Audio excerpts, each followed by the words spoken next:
तो देखिए, आज शिवराज कैबिनेट की बैठक हुई जिसमें कई महत्वपूर्ण फैसले लिए गए। कृषि उपकरणों पर लगने वाले टैक्स में छूट प्रदान करने का इस बैठक में निर्णय लिया गया। किसानों को कृषि उपकरण खरीदी में 2.5 लाख तक फायदा होगा। बाबा महाकाल मंदिर का परिसर और बड़ा बनाया जाएगा।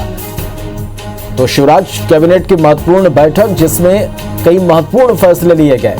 कृषि उपकरणों पर लगने वाले टैक्स में छूट प्रदान करने का निर्णय हुआ है।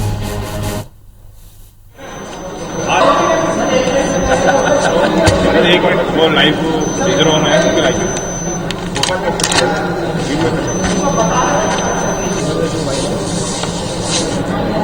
ठीक है ना। चलो, तो शिवराज कैबिनेट की बैठक जिसमें कई महत्वपूर्ण फैसले लिए गए हैं। मुख्यमंत्री शिवराज सिंह जी चौहान की अध्यक्षता में संपन्न हुई। आज किसानों की दृष्टि से, आज उद्योगों की दृष्टि से काफी महत्वपूर्ण निर्णय इस कैबिनेट में लिए। आज तय किया है कि मध्य प्रदेश में जो कृषि उपकरणों पर टैक्स जो लगता था, जो हार्वेस्टर थी, कंबाइन थी, ट्रैक्टर, उसको आज छूट प्रदान कर दी है।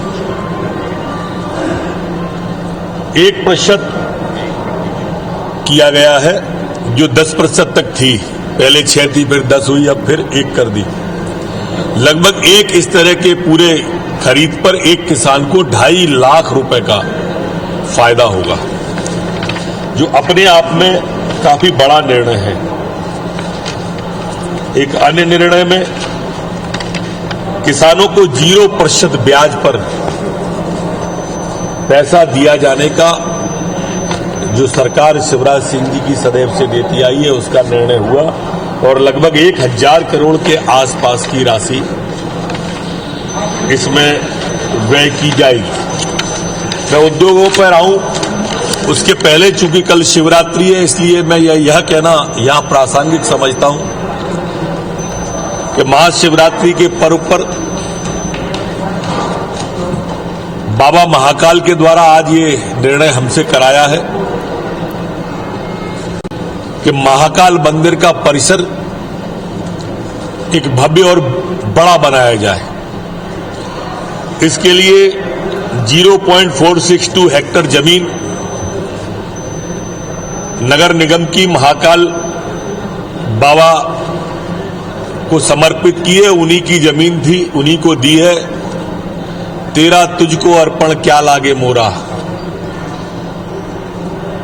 और इसलिए वो जमीन उन्हें देने का आज कैबिनेट के द्वारा तय किया है। उद्योगों की दृष्टि से जो हमारी जीएसटी की व्यवस्था लागू हुई थी, तब से जो हमने उद्योगों को छूट दी हुई थी, वो उद्योग बड़े भी थे, एमएसएमई के भी थे, उन्हें पुनः जो छूट के आश्वासन दिए थे वो वैट के माध्यम से पुनः देते रहे, ऐसा भी कैबिनेट के द्वारा तय किया है। इसी तरह से अब जो बिल का मामला था, 5 रुपए प्रति